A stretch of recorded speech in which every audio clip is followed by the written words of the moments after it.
RM Sotheby's is the world's largest collector car auction house by total sales. They are the preeminent market maker of high-quality collector cars and collections, regardless of size or complexity. By working in partnership with the Sotheby's team and its network of 80 offices in 40 countries, RM Sotheby's has established the largest client network of any collector car auction house in the world. Join the RM Sotheby's family by connecting with one of their car specialists at rmsotheby's.com or contact me directly at gstanley@rmsotheby's.com. Hey, it's Greg Stanley with the Collector Car Podcast. We are at a special place today, a place I've talked about numerous times, been on the podcast before, haven't been here in a couple years. We are at Enthusiast Auto Group, just outside of Cincinnati. EAG, as some of you know it. This guy right here, Mike Kent, has been happy to give us a tour today. So Mike, tell us a little bit about EAG for those few who do not know what this is all about. I'd love to. So I figured we would start with one of our staples, which is the E36 M3 lightweight. One of those cars that we all had on our bedroom wall. They only made 125 of these vehicles, and it was something that was created as a special M3 for the ones that know. So all in Alpine white. They are a lightweight version based on aluminum doors, based on some other weight shedding techniques that are very 1990s, as they only built these in 1995. It's an OBD1 S50, which they hand plucked out of the factory after being dynoed, and they took the highest performers and put them in this car. So just one of those really cool, if you love E36s, this is kind of the one that everyone wants. So the wheels, the flags, and then the modifications that you can do to them. So we're fortunate enough to have 4 right here. Now, wait, haven't you guys worked on reconditioned the most of any place probably in the country? Around 70 to 75. So, that's a out high of the percentage. 125, yeah. So we have seen a lot of them, and we've seen them with hundreds of thousands of miles, and we sold one that had 40 miles. Right. 40. Yeah. That's it. So we definitely have a reference point. We definitely have seen what they can do. We've seen what can go wrong, and then how to approach what to do to preserve these vehicles, because that's what we want to do. We don't want to, overhaul a car that has been left for dead. We want to take a car that is loved and preserve that feeling and be able to provide that again in the future. So now, is it true that the decals and the spoiler are in the trunk, or is that a myth? That is a myth. There are parts though. So okay. you did get a different oil pan. You got risers for the spoiler. You got the front spoiler as well, and then a couple other different items. If you installed any of those, your warranty was void. Oh, wow. Okay. They said, well, this guy's going on the track. There's no way that we're going to continue to warranty this vehicle under factory stipulations. So, front splitter. The rear spoiler was, the decal's not. The right. Rear spoiler, though. And also, a fun fact about that rear spoiler, they all came without the third brake light. Oh, okay. So you got to see, if someone installed it, the craftsmanship of what was available at the dealership, because the dealer had to cut out the hole that's part of the install instructions. Really? Okay. To install that light. So you definitely got to see the ones that were built on Friday versus Wednesday. Yeah. sort of thing. Right. The ones that were built after happy hour versus the ones before. So exactly. I don't want us to walk too away from the turbo. Let's talk about that for a second. But first off, talk about your reconditioning program, because honestly, I know that's something super special. You guys do a lot of work. Absolutely. Documenting everything, doing the paperwork so that the owner knows exactly what's going on. So if I have an 88 M3 with 100,000 miles on it, what are you going to do as part of the recommissioning program? Yeah, so we bring the vehicle in and we do a full inspection on that. And when we say full inspection, it's not just a put it on the lift and look underneath it. It is a walk around the car. What is this vehicle's condition from exterior, interior, mechanically? Does it have modifications? Does it have a certain provenance to it? Where does this car land on the spectrum of either personal or marketplace value? Right. And then from there, we're able to write what we call a rejuvenation roadmap. And it's simply just typing out, here's what we would do to the car. So 100,000 mile E30 M3 probably has the stock timing chain tensioner. Right. Well, right. you can use the S50 timing chain tensioner, which is an upgrade, and we would put that in the roadmap. May not need it right now, but the car will benefit from it in the future. So several things like that, and the list goes on. You got a list like per model, per year, per everything, on what to do. We have a go-to list, and then there is everything is per the vehicle though, so it's very specific. There's not any one thing where you go to a dealer and it's green, yellow, red, and we just check mark a whole bunch of things. We take a car and we look at it and say, here's what we know, but then here's what's exclusive to that vehicle. So you really are talking about building a relationship with a car and the client at the same time. So one thing we'll do, and this is kind of a teaser, is we are going to review, we'll get more into it with an actual car, E39, the car yellow, is that the correct color? The car yellow. So if you're a fan of Spike's Car Radio like I am, Zuckerman is quite a character, and he's quite a BMW guy. We're going to look at his actual car that they are servicing right now. What year is it? It is a 2000. 2000, but it only has like 600 miles on it or something crazy, right? And I think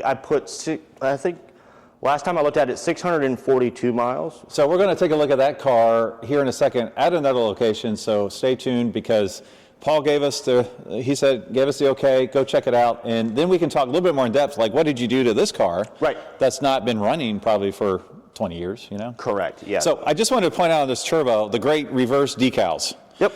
Now, that's pretty ballsy, right? To put those decals on the car back in the day? It was, yeah. So I think BMW definitely envisioned that this would be in the rearview mirror of a lot of cars on the Autobahn. So they wanted to make sure it read correctly. Turbo 2002 was in the rearview of a bunch of Porsches, which I bring that up because this is a 1974. The 930, which is very acclaimed as far as being Porsche's entrance with a turbo, well, this was a year before that. Oh, right, yes. So it is interesting to see kind of the engineering battles that occurred. Now this one is slightly modified, right? We got the flared fenders. Are those Alpina wheels? The fenders are stock. They are. The wheels are Alpina. It has a little bit stickier of rubber on there. Other than that, it's pretty factory. It looks great. Wow. Yeah, so a few different items, just from an update standpoint. So we did like brake pads with more modern compound. The tires, of course, being upgraded, stickier. This individual client loves to take turns, and that will help in that regard. Back when this car was new, you had little skinny rubber band tires. Right. Just making it more enjoyable. Now we're going to give you guys an overview of some of the other cool cars. We're not going to talk this long on each car, obviously, but we do need to go back to the red car back there. Sure. Let's go check this car out. Yeah, let's obviously do it. we have some cool red cars right here, right? Yeah, Sport Evo. This is a new arrival. This is a Sport Evo clone that we did for a client, Howie, up in Michigan. But then we have back here. Now, we got some Lime Rocks here. A couple Lime Rocks. Hard to miss these. You won't ever lose that in the parking lot. Yeah. Well, what do we got back here that's so special? And I just cut myself off. So this one is what they call, this is a chassis code E26, and it's the M1. It's the first ever M exclusive model. So there was no other 1 series back in the day for this to become an M version of it. This was just a byproduct of M when it comes to what we want to do, and it was built so it could race. It has some troubled history with Lamborghini. Some companies going bankrupt, some companies breaking into other people's factories and stealing stuff. Maybe not building as many as they said they would for it to be fully homologated. Maybe something this, and then by the time it actually came out, the racing regulations that they were looking to build this car for, to race strictly against Porsche, unfortunately that race expired and they changed the regulations, so then you just had this car. But it did spawned one of the coolest racing events ever, where you had F1 drivers and you had gentleman drivers all in the M1. And I think BMW put like, any time that you can go a lap in front of an F1 driver, we'll give you $100. It was some crazy bet on the table, you know, that they probably talked about down at the pub. And but these are you know, the everyday supercar. Top Gear famously did a review on one of these. Mike Ura, very good friend of ours. In fact, this is one of his previous vehicles. So this has been on Petrolicious before. Is it okay if I open the door? Yeah, absolutely. Let's take a look inside there. Yeah, and what's the rear engine power plant? It's the M88 engine. So individual throttle bodied, 3.5 liter inline six. And dry sump, has all of the different items that you would look at from a motorsport standpoint, and was really kind of the birth of, we want to have a naturally aspirated individual throttle bodies. We want that induction note. We want something that has the throttle response. Is this for the fuel? Oh, for the fuel. Yep. Interesting. So some of them have this as the fuel filler, and some of them have them inside it. Depends on how it was regulated or federalized as far as when the car came in. That's the difference between the two. But yeah, everyday supercar. And look, I mean, I can see driving it. I mean, you can't wear big old boots or anything because the footwell's narrow. Yeah, it's a little narrow and it's kind of off to the side. So let's go back to this Evo for a second, because I have a fun EAG story about this. Oh, sure. Okay, so I have to share this story. So first, tell us what we're looking at here. I know you said it was an M3 Evo. What does that mean? So 1990, only year made. They made 600 of these. This is the Sport Evo. This is the last of the last hurrah, so to speak, when it comes to the special edition M3s. It's a European-only car and came with a whole lot of different items that, it's one of those if you know kind of cars. So the engine is a 2.5 liter as opposed to a 2.3, all the way down to these gaskets being specific to the Sport Evo. Wow. They just wanted a lower coefficient of drag, and they figured this was the best way to do it. And this car saw, you know, the E30 was the winningest DTM car that BMW ever made. And this was kind of their homologation when it came to a lot of different rules and regulations. Everyone knows the 190 Mercedes versus the E30 M3 battle that continually occurred when it came to DTM racing. I hate to say this, is this a factory or aftermarket piece? Factory. Here? That's factory? Yeah. Oh my goodness. Yeah. So that's the alarm? Yeah, so this is a car that came from Italy, and they did this, I believe, for insurance reasons. So this car was one of those ones where it was like in the Cosworth group, where if you stole this car, you could probably get away from the police. Right. So they didn't want people to continue to steal this car. So they implemented an additional mobilizer for these cars. If you go to the BMW museum, is it going to open it? They also have one of those locks as well. Oh, okay. Look at the seats in there. So I'll give my my Eric Keller story as it relates to this. Eric unfortunately passed away way too young. Way too young. And I came here one day and he had to shake down one of these. Now, what's the price point on one of these? $240 is the price on this one right now. Okay. So he's like, do you want to go for a ride in an Evo? I'm like, yeah, sure, I want to go for a ride. And I'll insert the video here if I have it. I think I do. But he just tore the heck out of the car. Yeah. And because he's like, I got to treat it like my client's going to treat it, and I need to make sure it's going to work 110%, right? Or 100%. Yep. And so I have a video of me just giggling like crazy as we're turning around on one of these. So I'll insert that so people can see a little snippet of what it's like to run one of these at 10/10. Yeah, if it was a little bit nicer outside, I would do the honors myself also. We'll come back for that. I was going to say, I have to have you come back. But yeah, Eric was really good for that, and being able to recognize that, look, if it's going to break, let it break on my terms. Right. Let me fix it and let me provide a car for a client where they don't have to worry about that sort of stuff. And that's exactly what we continue to do with all of the cars that you see here. Now obviously, this doesn't need to be a 3-hour podcast, so let's not talk about the E39s, because you have a gorgeous red one here, you got a gorgeous silver one here. We're going to talk about Paul's over at the shop. Yep. So we don't need to talk about these two, but why don't you just pick out, I don't know, 2 or 3, 4 maybe cars that are super special back here that you feel like they would like to see or learn a little bit more about? Sure. Well, I'll tell you what, let's just... we can weave through anything, we can climb over stuff. Let's weave through things and I'll kind of point out things. This is a F81 M3 wagon. They didn't make that, but it is swapped with an S55. Oh, wow. This is here for rejuvenation work. This is a sold GTS. This is going to be going out to California. Client's name is Terrence. He is a great client of ours.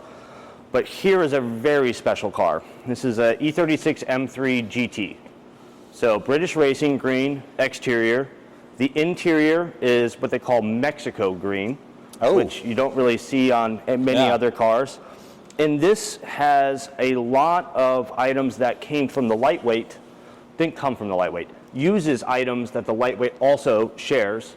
As far as like front spoiler, in the interior you'll have that carbon fiber with a red sort of thread in it. The wing, the wheels are specific to the GT, but it also, of course, has the S50B30 Euro engine. So not the US spec with the big manifold and 1 throttle body. It has 6 throttle bodies. Oh, wow. Okay. A little bit more horsepower and designated for the European market. 356 of these were made. So they're legal to import? They are now, yeah. Okay. Yep.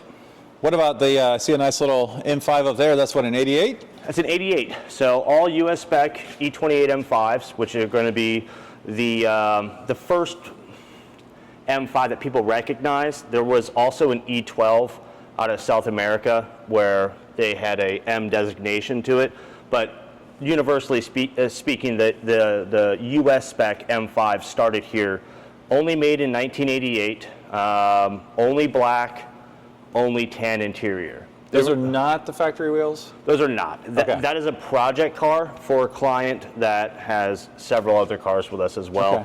That's probably not the best representation as far as what that car can be.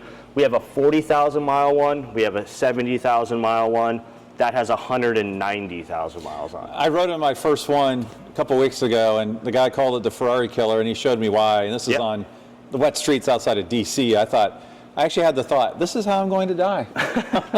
But it was amazing. Yeah, no, that car right there, I mean, they did a lot of the, back then, magazines were where you found a lot of the information. Right. We didn't have podcasts like this or anything. And the numbers for this car were Ferrari level, if not beating Ferrari level, but also having 4 doors. So you could go home to the wife and say, I got a very sensible family car. Yes. Look how many doors it has. No problem at all. All right, what's next? So, where are we to next? Is that also Dakar yellow? That is also Dakar yellow. So that's going to be the color that you see on Paul's M5. Okay. So let's go down here. I really like the fact that we work with BMW and M cars of everything. So this is a late model E30 M3 US spec car. This is a sold car that we used to have in inventory. It is going out to a client here. As soon as the roads clear up and I feel comfortable about taking it to conditioning, it will receive those services. But then also right next to it, we have an M4 CSL. Oh yeah, wow. So, you can make the front look good. Yeah. It is a very polarizing look in color in car for a special edition. You have red over here, black murdered out here, red stripes that go here, but then also over there. The grille, of course, and the outline. That being said, the taillights are really cool. You see those in all the new competition models now. And the fact that BMW brought the CSL to the United States, I like that. You know, I don't like the watered down versions that we would sometimes get from BMW. Like, let's embrace it and take it as it is, and drive and enjoy and have fun. Preserve it. Yeah. This is a great car here, the clown shoe. Yeah, the clown shoe. So this is one of our... I would love to have a clown shoe. Oh my goodness. Well, so did one of our team members, actually our sales director. His name is Devin. This is his personal car. Ah, okay. So it just got here, needs a little work from a couple different angles. So both cosmetically as well as mechanically. But it was a client that was looking to get rid of a few different BMWs. This was one of them. We said, yeah. And Devin said, well, I can't not have this. Yeah, it's great wheels, great. Yeah. This is, I'm sorry, go ahead. No, I was just going to say one of the perks of being able to have access to cars like this. Stupid question, but is that a factory color? It is a factory color. The hot pink? Yeah, the hot pink. Is that not really, what's the name of that? So the color is called Fashion Red. It was a design effort. Debuted at, I believe, a French car show, and this came to us in need of a rejuvenation of quite a bit of a magnitude. So we completely repainted the car, again, factory color, everything to spec. We have before, after, and during photos, of course, and this was something that my business partner, Drew, really loves bright and absolutely. Colors that stand out. So this was an obvious fit for him. Now I know a friend of mine here locally, he wanted to have the most bastardized version of a lightweight that you guys sold it to him. That's not it over there, because I just saw it in his warehouse. This didn't show up there. You talking about Ian? Yeah. Yeah, no, that's not it. Okay. That car will be coming to us though. It's got some Motec. Yeah, it's a situation where a friend of ours, he just said, I really want a lightweight, but I know they're all super expensive now. What's the most bastardized version? It's crazy because it looks like it's been running on the track. I mean, it's a pretty awesome car. Well, and to make that car. It was. Yeah. So, I mean, that is a car that was raced as far as the client's car, not that one. That one was also raced, but that's not one of our vehicles. That is a client's car. Okay. But yeah, Ian's is the same way. We'll be bringing that in and doing services on it. This is really cool. The Z8, I don't know if you've talked about the Z8 before. A little bit, yep. Okay, yeah. The 507 homage vehicle from a design standpoint, Henry Fisker. One of the most timeless vehicles. Like, can you picture driving up to your neighbors and them saying, oh, that car is 23 years old? You know, it's funny, these have aged tremendously well. Right? When they first came out, honestly, I wasn't a fan. But now, like, I want to get a shot of the interior. Is that okay? Sure, yeah, no Because problem. it's such an iconic interior and beautiful. The whole car is. Now, I know the Alpinas were automatic only, different engine. Is that correct? Correct. Yeah, so the Alpina is going to have what they call the M62 TU engine. So technology update is what the TU stands for.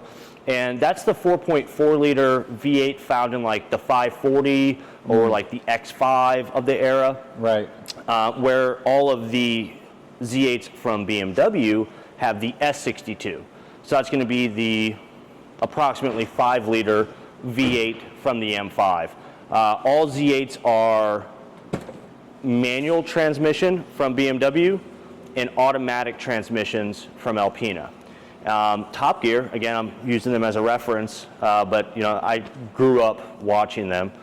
Jeremy Clarkson did a good review of the Alpina, saying they didn't take this as some sort of vehicle that needs to be raised up to an 11 from a performance standpoint. Right. This is the kind of car that you want to take down to PCH, down the boulevard, and you want to put the top down and cruise in comfort. So that was Alpina's approach, where BMW's was, how do we create something that provides an experience? And that's why I like it so much.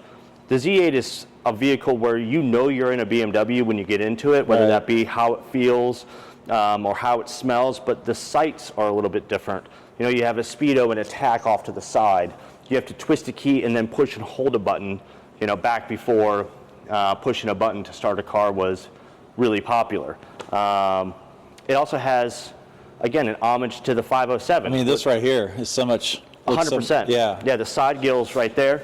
That being said, preserving these cars does take a lot of effort. So take the side gill, for example. This is a fiber optic cable that runs through here for the turn signal. Okay.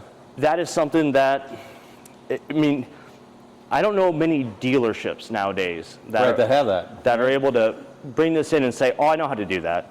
We've replaced 20 plus. Where do you get them? Or is that a secret? From BMW. Okay, they still have a few. From Huh? BMW. We just know how to get them and all that. Which is the better engine? I like the S62 more. Is that which one? That's this one? That's this one right Okay. here. Yeah, it's a higher output. So on paper, they say 400 horsepower. It's a little bit more reliable in my opinion too. I normally find like the M engines don't have the mass-produced issues that some of the other BMWs that have, you know, tens of thousands of engines that are built and going across multiple models. Sure. Those internal items. So specifically speaking to the timing chain, when it comes to the V8s of this era, yes, the S62s do have some issues, but not nearly as prevalent as the M62s, at least in my experience and what I've seen. That and the sound that it makes is pretty incredible. And especially if it has headers. Oh, wow. Okay. So BMW, funny, weird thing that not many people know, BMW had specific headers for the S62 for the M5. Oh, wow. And they gained 50 horsepower Oh, my goodness. on their dyno. And they said, this is great. However, manufacturing those was an issue. Whether it was a supplier, whether it was a process that would have held up things, something did not work there to where they had to scrap the idea of using specific headers for that engine.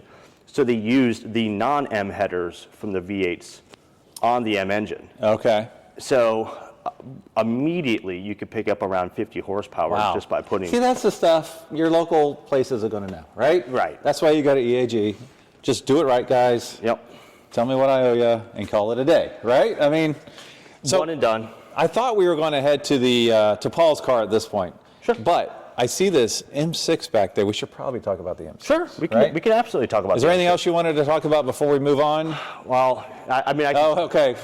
Adam's pointing up there. yeah, there's a Santorini Blue E92 with some choice upgrades.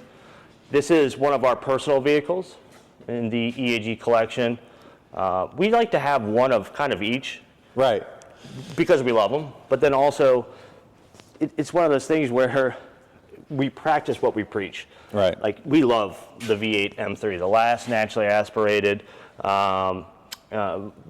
just M3 version. Even though it was a V8 instead of an inline six, which was controversial back in the Right. day, I think we've all gotten past that as the turbo versions come out and Yeah. some aesthetic changes. Everybody wants the non-aspirated if they can help it, right? Correct. Especially the last of, The last of it. or one-offs, you Yep. know?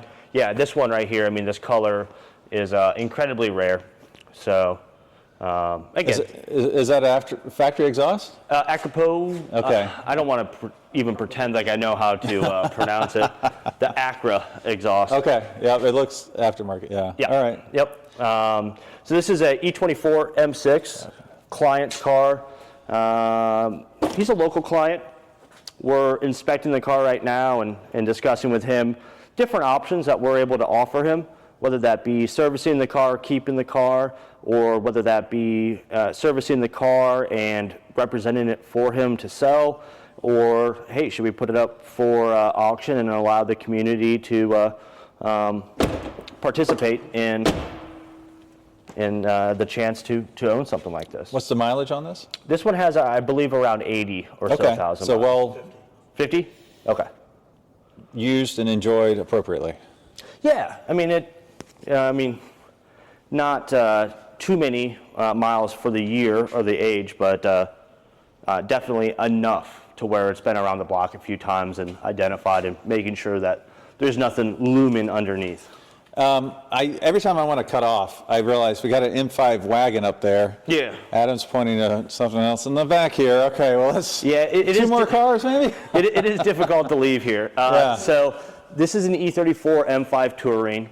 This is a European-only car, but it does have the S38B38 engine, so the 3.8 liter. And whenever you hear S38, that means that's the engine. Then B, and whatever number afterwards, is the displacement in liters. So S38B38.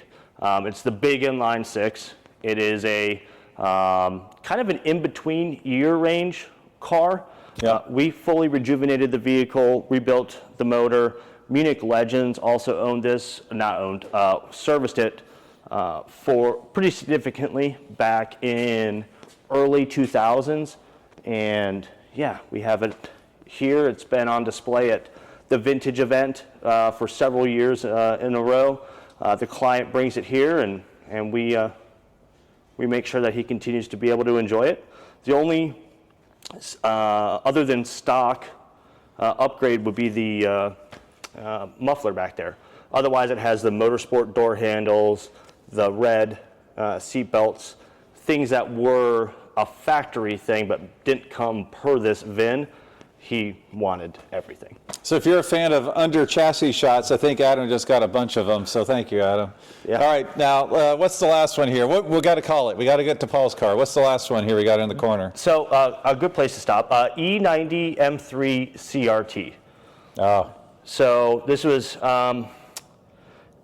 a product of BMW showcasing carbon fiber technology, as well as creating a special edition M3 with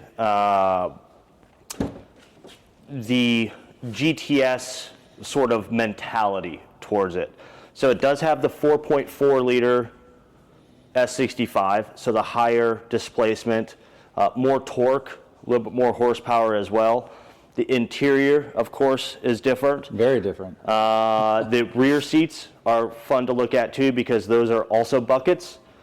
Commonly, the M5 CS has those buckets, but they did it here before that. And before that, they did it in other cars. But very cool car. It is, non-sunroof, any sort of areas they could shed weight, they would. And then these Melbourne red painted items are an actual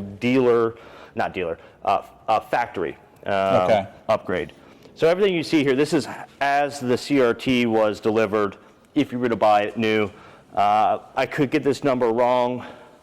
I'll get yelled at by Drew, but I believe they made 57 of these total. Yeah. Okay, this is the Dakar yellow car that you've heard so much about. I'm a big fan of Spike's Car Radio. I love Spike, I love Paul, I love Johnny. Johnny's been on the podcast a few times. Spike's been on it once. So they've been great supporters. Hope to get Paul on one day, we'll see.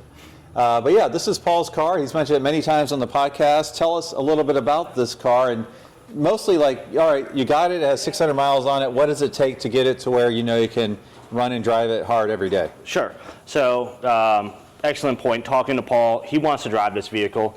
This is something that he thought about and was in his mind back when these cars were new. This is his opportunity to enjoy the car. So we looked at it from that perspective. What can go wrong? How can we mitigate that to where it is a new car experience? And a lot of that has to do with anything that's living and breathing. So we're talking about rubber lines. We're talking about the fuel pump assemblies that have been in the same fuel for however long they were. So this vehicle received completely updated suspension from a bushing standpoint.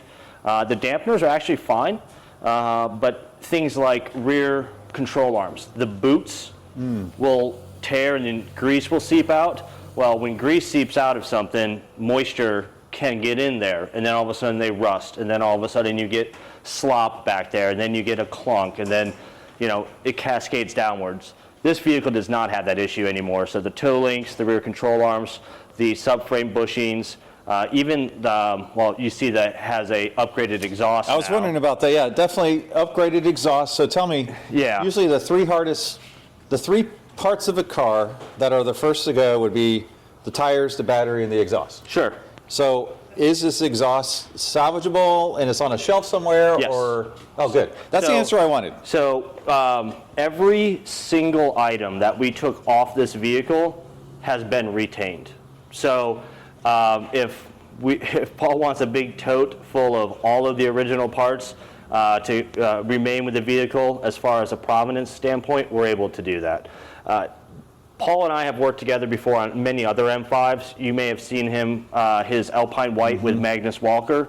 That was an M5 that came from us as well. And this is kind of his stapled modifications. Right. Where he's saying, I love the way that this car drives.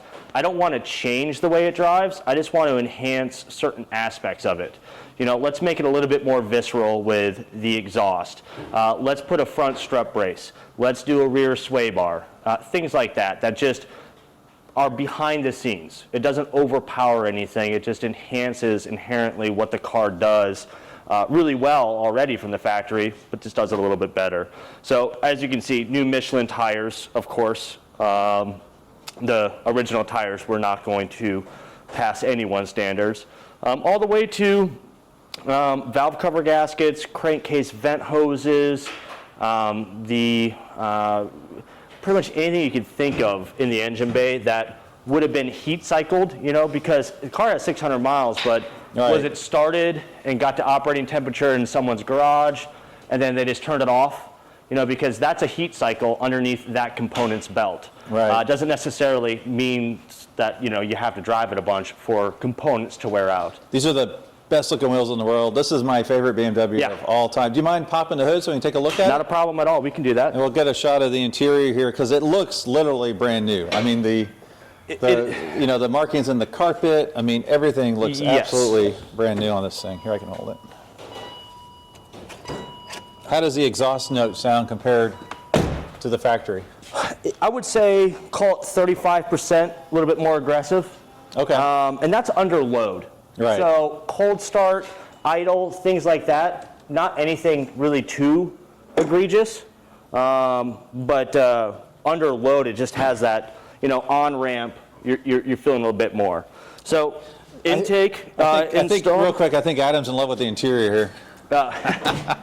So I noticed we got extra strut on. That's just for stability and strength. Is that right? Correct. Strut brace up now, front. was there a factory one that went here in those same drill holes? No. Or did you have to? Is this all custom? Well, no. So this is Dynan's product. What you do is these are the stock mounting nuts for the front struts. So you remove those, and then you can put that on top of it. So the plates are on top of it. It is a multi-piece unit to where you can make sure that it is adjusted so it's in the center as opposed to off to the side. A couple carbon fiber touches? Yeah, so we worked with Venturi on this one. You know, we do Dynan a fair amount on E39 M5s. What we didn't want to do is modify any existing original part. Right. So with the Dynan intake, it is an extremely well-designed product, but you have to remove the bumper and modify a few things. With this being 600 miles, we talked to Paul, and he's like, I want a better intake note and a little bump in horsepower and sound. So we said, let's do this, and we actually installed this in our own way to where it doesn't modify any existing thing that you can't reverse. It looks super cool. Yeah. Yeah. Now, what else has been done under the engine here? I mean, is this all the factory material up top? Factory material, sound deadening. Yeah. You've added the carbon fiber here. That's factory as well. So intake plenum was taken off, crankcase vent hoses were replaced, valve cover gaskets replaced. Vanos was updated, so this is an early model S62, and it did not come with what they call a Vanos accumulator. and a couple different diaphragm springs as well. So what we did is we updated it to the late model S62 Vanos unit to where it keeps some pressure up top to where if you start any of these engines, you'll hear tick, tick, tick. It's less prominent and less susceptible to it when you have an accumulator to it. And again, the diaphragm spring was something that we do because BMW said it was better. Who are we to argue? Sure. Let's close it, get a nice shot of the outside here. Sure. From the front. I don't know if we've had that yet. But I mean, just a stunning example. Now, what was the situation in which this was only driven 600 miles? I just find that hard to fathom, much less one that was such a rare color, or was it bought as an investment purpose to begin with? I don't know if it was necessarily an investment purpose. I know it changed hands a couple times, and it came from someone that owned multiple examples of this. So I believe that this was probably someone's showpiece. Sure. Where they had the silver one in the back that they drove into work. Is there a rarer color for this generation? It is.